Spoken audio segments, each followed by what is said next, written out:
इस साल राजस्थान मध्य प्रदेश में फसलों पर बर्फ की चादर सी बिछ गई। अब उत्तर भारत का नंबर आया हुआ है, यहाँ भी यही हाल है। धनिया, मटर, सरसों, आलू, टमाटर की फसल खराब होने की संभावना बढ़ गई है। गेहूं, जौ, गन्ने के ऊपर भी असर आ सकता है। पाले से पौधे की पत्तियां, फूल, फल, कलियां सब कुछ बर्बाद हो जाता है।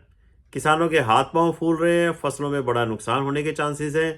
नुकसान से बचने और नुकसान होने के बाद क्या करें, सही नॉलेज हमारे नुकसान को कम कर सकती है। नमस्कार दोस्तों, मैं हूं धर्मेश तीजा। मेरी खेती सच्ची खेती में आपका स्वागत है। ओस के कण जब पत्तों के ऊपर गिरते हैं और ठंड के कारण ठोस बर्फ में तब्दील हो जाते हैं, उसको पाला गिरना कहते हैं। ये तो हमारे को दिखता है, और जो नहीं दिखता वो ये है कि पाला पड़ने से पौधों के अंदर, पत्तों के अंदर, तने के अंदर जो सेल्स होते हैं ना, जो उनके अंदर जो पानी होता है वो भी बर्फ में तब्दील हो जाता है। जल के कण बर्फ में तब्दील हो जाते हैं। तो पत्ते के अंदर एक सेल से दूसरे सेल के अंदर जो बीच की जो जगह होती है, वहां जब पानी जमता है तो घनत्व ज्यादा हो जाता है। तो सेल्स की वाल कोशिकाएं टूटने लग जाती हैं, क्षतिग्रस्त हो जाती हैं। पौधों की विभिन्न क्रियाएं जैसे कार्बन डाइऑक्साइड का लेना, ऑक्सीजन का छोड़ना, वाष्प उत्सर्जन, इवेपोरेशन करने में काफ़ी दिक्कतें, मुश्किलें आती हैं। जिसके कारण पौधों के पहले तो देखो जी, नाजुक पत्ते जो है ना, उनमें नुकसान होता है, फिर बड़े पत्तों में होता है, फिर तने में भी नुकसान होता है, गल जाते हैं, सड़ जाते हैं।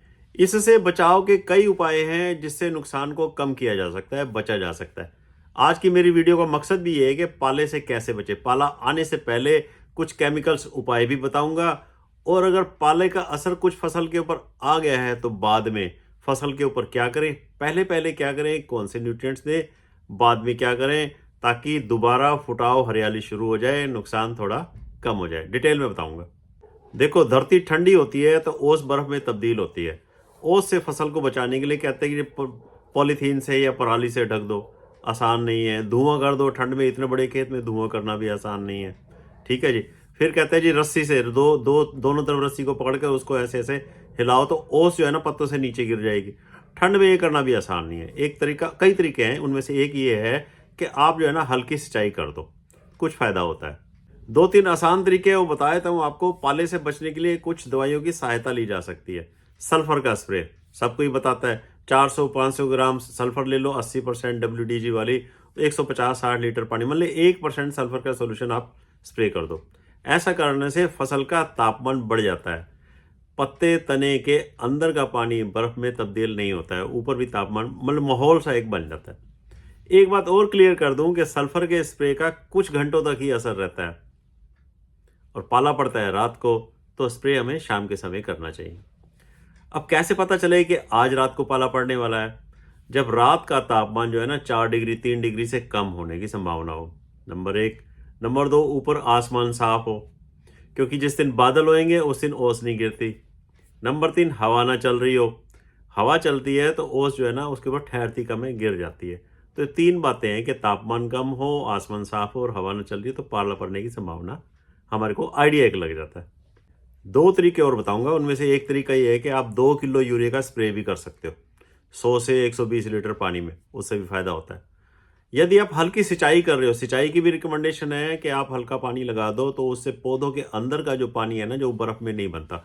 तो अगर आप हल्की सिंचाई कर रहे हो तो आप 10 किलो यूरिया भी डाल सकते हो, 3 किलो सल्फर मिलाकर डाल सकते हो, पानी देने से पहले डाल सकते हो, या फिर गीली पत्थर पर पानी देने के अगले दिन डाल सकते हो। जैसे भी आपको सहूलियत हो, तो यूरिया और सल्फर का आप प्रयोग करो तो फायदा होगा।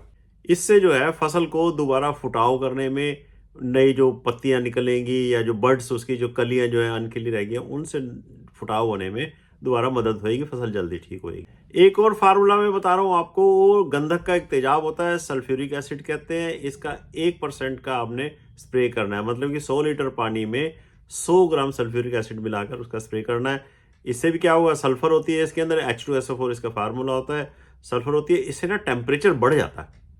अच्छा, वीडियो का असली भाग। जिस विचार से वीडियो बनाने का मकसद ये है कि पाले का असर फसल पर आ गया है तो क्या करें। अगर फसल के बचने के अभी भी पूरे चांस है, नुकसान ज़्यादा नहीं हुआ है, तो कौन से फर्टिलाइजर, कौन से न्यूट्रिएंट्स तुरंत दूं, पहले दूं, क्या करूं?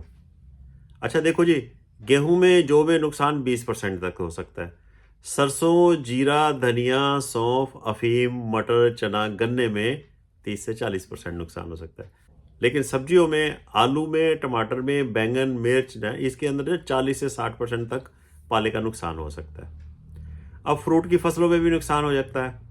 अब इससे कई प्रॉब्लम्स और आगे बढ़ने के चांस हो जाते हैं। क्या होता है कि पाले से आपके पत्ते, आपके फूल, तना, फल गल जाते हैं, तो बैक्टीरियल डिजीज के चांस ज़्यादा हो जाते हैं। सब्जियों की फसल में बीमारी का प्रकोप बढ़ने के चांसेस ज़्यादा जाते हैं। वो भी हमारे को, वो पार्ट भी हमारे को देखना होगा।